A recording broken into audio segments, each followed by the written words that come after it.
আমার ভাইরা রে, আল্লাহ পাক রব্বুল আলামিন বলতেছেন, কোন গুনাহগার যদি, কোন গোলাম যদি তওবার মতো তওবা করতে পারে, আমি আল্লাহ ওই গুনাহগারকে মাফ করিয়া জান্নাতের বাসিন্দা বানাই। শুধু তাই না, ওই গুনাহগারের গুনাহগুলোকে ঝরিয়া, এই গুনাহগুলোর পরবর্তীতে তার গুনাহগুলোকে মোচন করিয়া ওই সমস্ত গুনাহগুলোকে নেক আমল বানাইয়া দেয়।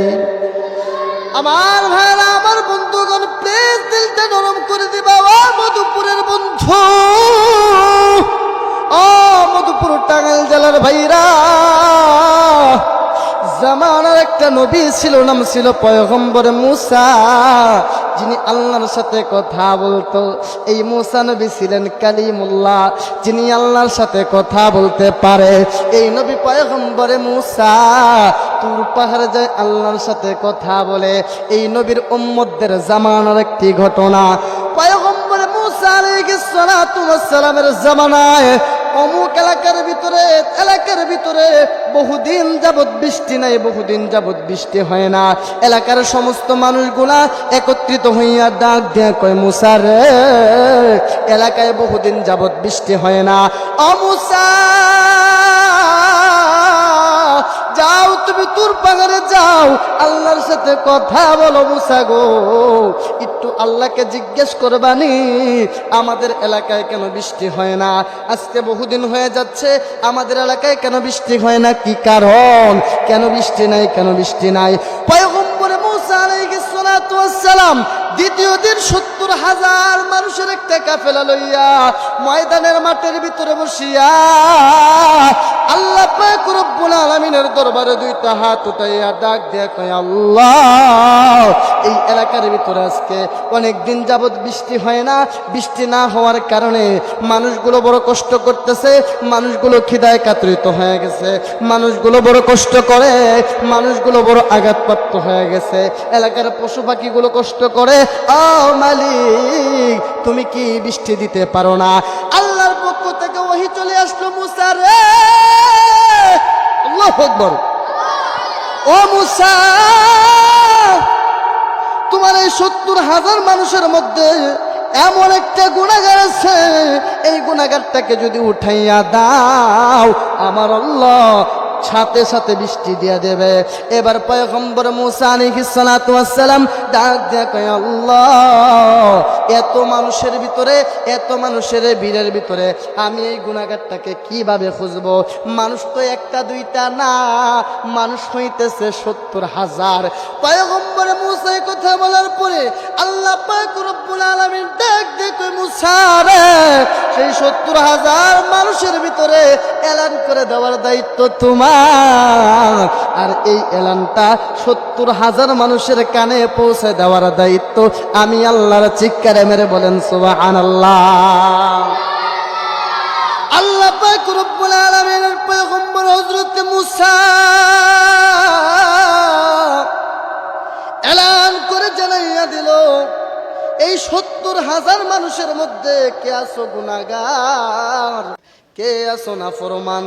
তার গুনার জর্জরিত হওয়ার কারণে, সে বেনামাজি হওয়ার কারণে আল্লাহ পাক রব্বুল আলামিন তার দিকে নারাজ হয়ে গেছে, আল্লাহ পাক রব্বুল আলামিন তার দিকে রাগান্বিত হয়ে গেছে।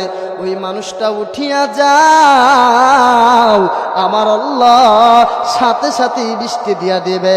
এবার যেই ব্যক্তিটা গুনাহ করছে, ওই ব্যক্তিটা দিলে দিলে অনুশোচনা হইতেছে, ওই ব্যক্তিটা মনে মনে চিন্তা করে, আমি ৭০,০০০ মানুষের ভিতরে একজন গুনাহগার, বহুদিন ৪০ বছর যাবৎ গুনাহ করতেছি, ৪০ বছর যাবৎ গুনাহ করার পরেও একটা দিনের জন্য আমার আল্লাহ এক সেকেন্ডের জন্য আমাকে গুনাহগার বলিয়া ডাকে নাই। আজকে ৭০,০০০ মানুষের মধ্যে আমার আল্লাহ যদি আমার গুনাহগুলোকে প্রকাশ করাইয়া দেয়, আমার আল্লাহ যদি আমার গুনাহগুলো মানুষের মধ্যে বলিয়া দেয়, মানুষ আমাকে গুনাহগার বলবে, মানুষ আমাকে জিনাকার বলবে। আরে বন্ধু ভাইরা রে আমার, দৈনিক আমরা কত গুনাহ করি, এক দিনের এক সেকেন্ডের গুনাহ যদি আমার মা জানতো আমাকে সন্তান বলে আখ্যায়িত করতো না, আমার বাবা জানতো আমাকে ছেলে বলে আখ্যায়িত করতো না, আমার বিবি জানতো আমাকে স্বামী বলে আখ্যায়িত করতো না, যে আল্লাহ 70 বৎসরের গুনাহগুলো ডাইকা রাখছে, ওই আল্লাহর দয়া মায়াটা কেমন। এমত অবস্থায় পয়গম্বর মূসা আলাইহিস সালাতু ওয়াস সালাম এলান করার পর ওই গুনাহগারটা চোখের পানি ফেলাইয়া কান্দে ডাক দেখে, মাওলা গো 40 বছর যাবত লাগাতার গুনাহ করতেছি, তুমি আমার গুনাহগুলো প্রকাশ করো নাই। ও মালিক, আজকে চোখের পানি ফলাইয়া আমি তওবা করলাম।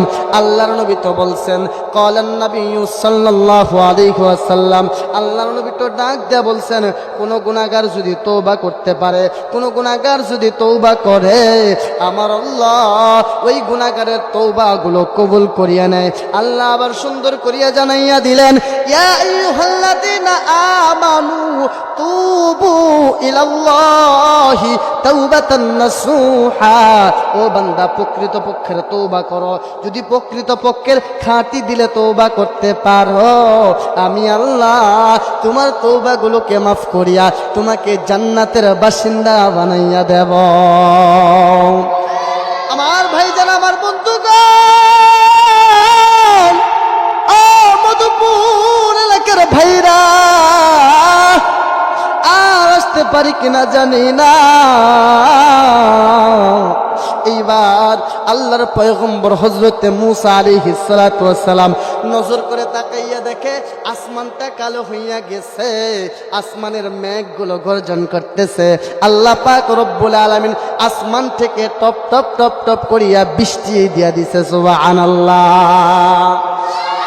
এমত অবস্থায় পয়গম্বর মূসা আলাইহিস সালাতু ওয়াস সালাম আল্লাহর কুদরতি পায়ে সিজদা দিয়া ডাক দিতে, মাওলা আমি বুঝলাম না, তুমি বললা এই 70,000 মানুষের মধ্যে একটা গুনাহগার আছে গো, এই গুনাহগারটাকে যদি না সরাই তাহলে তুমি তওবা কবুল করবা না, তুমি বৃষ্টি দিবা না।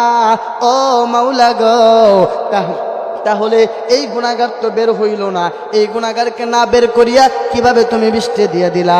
আল্লাহ পাক রব্বুল আলামিন ডাক দেখে, মূসা রে, আমি আল্লাহ 99টা রহমত থেইকা 100টা রহমত থেইকা একটা রহমত দুনিয়াতে দিলাম, বাকি 99টা রহমত আমি আল্লাহর কাছে রাখলাম। যে আল্লাহর কাছে 99টা রহমত আছে রে, ও মূসা, ওই আল্লাহর দয়া মায়াটা কেমন?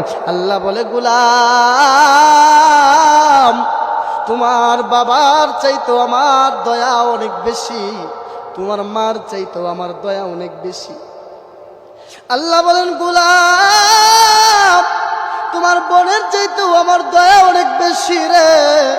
এই গোলাম, তোমার বিবির চাইতো আমার দয়া বেশি রে।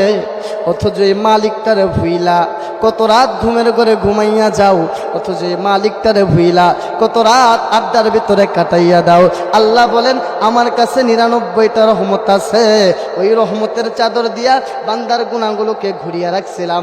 বান্দা যখন পড়ছে আস্তাগফিরুল্লাহ রাব্বি মিন কুল্লি যামবি ওয়া আতুবু ইলাই লা হাওলা ওয়ালা কুওয়াতা ইল্লা বিল্লাহ, এটা বইরা চোখ দিয়া ঝরনার মতো পানি যখন ছাইড়া দিছে, নবী বলেন, আত্তাইবু মিনাজ যামবি কামাল্লা যামবালা, গুনাহগার ব্যক্তি গুনার দিকে অনুতপ্ত হইয়া চোখের পানি ছাড়তে দেরি হয়, চোখের পানিটা বাইয়া নাকের ডগায় আসতে দেরি হয়, আমার আল্লাহ বান্দার গুনাহগুলোকে মোচন করতে দেরি হয় না। সুবহানাল্লাহ। এজন্য মাওলা কারীম রব্বুল আলামিন ডাক দিয়ে বলে, হেলায় খেলায় জিন্দেগি কাটাইও না, হেলায় খেলায় জিন্দেগি যদি কাটাও জিন্দেগিটা চলে যাবে, হেলায় খেলায় জিন্দেগিটা না কাটাইয়া ইবাদতে জিন্দেগিটা কাটাইয়া দাও, আল্লাহকে পেয়ে যাবা। কথা ঠিক কিনা বেঠে? এজন্যই তো বলা হয়, জিন্দেগি তোর যায় রে ফাঁকি দিয়া রে সোনার আদম, জিন্দেগি তোর যায় ফাঁকি দিয়া, জিন্দেগি তোর যায় রে ফাঁকি দিয়া রে সোনার আদম জিন্দগি তো